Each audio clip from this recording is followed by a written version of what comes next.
Please don't cry, ma'am. My daddy can fix sad people, said the girl, then took her to her cabin door.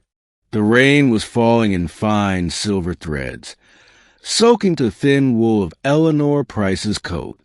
She walked without aim, her shoes sinking into the mud of the narrow country road. She had left everything, her job, her apartment in the city, the man who had told her, in a voice like broken glass, that she was too much to love. Her life had been loud for so long. Phones ringing, traffic roaring, people's voices overlapping. But out here, it was only the rain, the wind, and the sound of her own breath. She hadn't noticed a small figure until it stepped into her path. A girl of maybe 8 or 9 stood there in a bright yellow raincoat, her boots splattered with mud. She was holding a jar with a single daisy inside, the petals trembling in the drizzle. Eleanor stopped short. "You're crying," the girl said matter-of-factly. Eleanor blinked, realizing her cheeks were wet, not from the rain alone. She wiped at them quickly. "I'm fine." The girl tilted her head. "You don't look fine." Eleanor tried to smile. Sometimes grown-ups have bad days. The girl took a step closer, her big brown eyes steady. "My daddy can fix sad people." Eleanor almost laughed at the odd declaration. "Oh, and how does he do that?" "He listens," the girl said simply, "and he makes cocoa. Real cocoa, not from a packet. And he knows how to make people stop feeling alone." Before Eleanor could answer, the girl reached out her hand. "Come on." "Where?" "To see my daddy. You can't walk in the rain forever." Something in the child's voice, gentle but certain, cut through the fog in Eleanor's mind. Against her usual instinct to refuse strangers, she took the small hand offered to her. They walked up a dirt path lined with wet pine trees. The air smelled of earth and wood smoke. At the end of the trail, tucked beneath a rise, stood a cabin with a wide porch. Light spilled from the windows, warm against the gray of the afternoon. The girl trotted ahead, still holding the daisy jar, and banged on the door. "Daddy, I brought someone." A man opened the door. He was tall, broad-shouldered, with a flannel shirt rolled at the sleeves.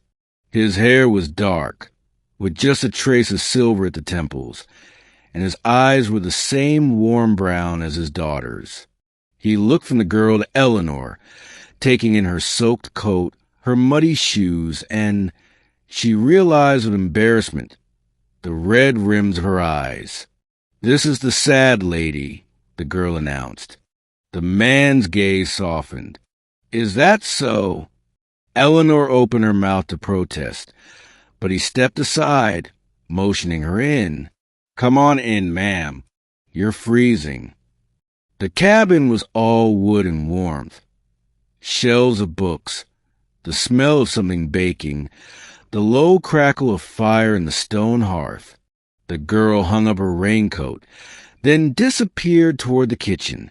The man gestured to a chair by the fire. "Sit. I'll get you a towel." Eleanor hesitated. "I didn't mean to intrude."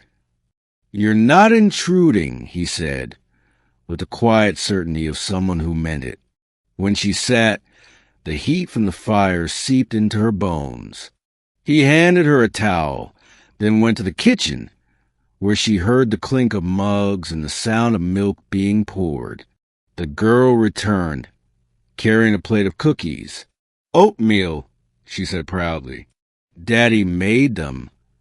Her father followed with 2 mugs of steaming cocoa, setting one before Eleanor. "Careful, it's hot." She wrapped her hands around the mug, letting the warmth seep in. For a moment, she just stared at the swirl of chocolate on the surface. You don't have to tell me what happened, he said, settling in the chair opposite hers. But if you want to, I'm a good listener. Eleanor let out a shaky laugh. Your daughter said as much. She's usually right about people, he said with a small smile. At first, she said nothing. Then, as the fire popped and the cocoa's sweetness filled the air, the words came, haltingly at first, then in a rush. She told him about the years in the city, the relationship that had slowly eroded her confidence, the final cruel words that had sent her walking without knowing where she was going. He didn't interrupt. He didn't try to fix it. He just listened, his expression steady and open. When she finally fell silent, the girl, who had been sitting cross-legged on the rug, spoke up. You're not broken. Daddy says no one is broken. They're just tired and need a place to rest. Eleanor blinked back a tear, but this time it felt different, not from pain, but from the strange, unexpected kindness of strangers. The afternoon deepened into evening. The rain eased, and the cabin grew cozier by the minute. The girl showed Eleanor her little shelf of treasures, a feather, a polished stone, a seashell she'd never seen the ocean to collect. When it grew dark, the man Daniel, she learned, offered to drive her wherever she needed to go. She hesitated, looking toward the door, then back to the fire. I don't know where that is yet, she admitted. Then you can stay here tonight, he said simply. Spare room's clean. And no one should be alone if they don't want to be. That night, Eleanor lay in the quiet cabin, listening to the sound of the fire dying downstairs. She thought of the way the girl had reached out her hand without hesitation, the way Daniel had listened without judgment. The next morning, when she stepped outside, the rain had stopped and the air was crisp with the smell of pine. The girl was on the porch, swinging her legs. Feeling less sad? She asked. Eleanor smiled. A little, yes. Good, the girl said. Daddy says sometimes people just need to remember they matter. Eleanor stayed for 3 days. On the last morning, Daniel handed her a small paper bag. Cookies for the road. You got a place here, he said. Anytime. She left with the bag in one hand, the daisy jar in the other. The girl had insisted she keep it.